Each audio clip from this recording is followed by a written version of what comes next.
Kulit, Director, kasi sinabi mo kanina, we must empower our people. Tama naman yun. We have to enlighten our people because if our people are able to distinguish what is fake and what is true, sila lang, they can always repel. Maski na konting tulong lang.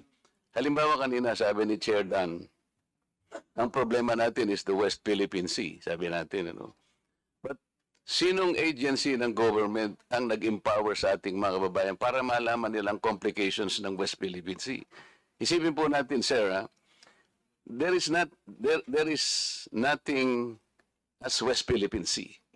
Wala po yun. That is a creation by us. Sa totoo lang po, kahit nabasahin mo yung ating mapa or what, there is no West Philippine Sea. Ang West Philippine Sea, yun po yung area na kiniklaim natin, ito yung exclusive economic zone. The complications of the West Philippine Sea has not been explained to our people. Kaya po, nagiging vulnerable tayong lahat. Ang sinasabi nila, inoccupied daw ng China ang ating territory. Sir, sa totoo lang po, if CICC and other agencies would cooperate with one another to empower our people, to educate them all, wala pong madideceive kahit ano pang gawin ng China. Kasi alam po na, we are all claimants dito po sa panig ng South China Sea.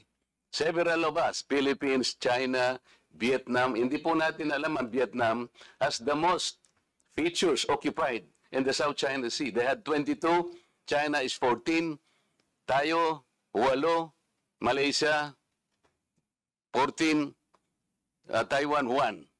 Pero po, kaya po nagsimula dito, yung mga tao natin, ang mga kababayan natin, kahit na pong i-feed mo sa kanya, akala niya yung totoo because we were unable to educate them.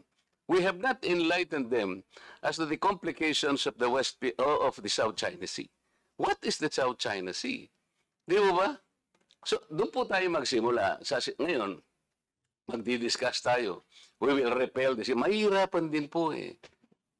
So nagiging biktima po lahat ang kababayan natin. Kahit na po dito sa ating kapulungan ngayon, hindi pa nila alam kung ano-ano po ba ino-occupy ng China. Hindi po territory ang issue in the South China Sea. Ang issue dito is our maritime rights. The maritime rights designated by our exclusive economic zone. These are not territories under public international law.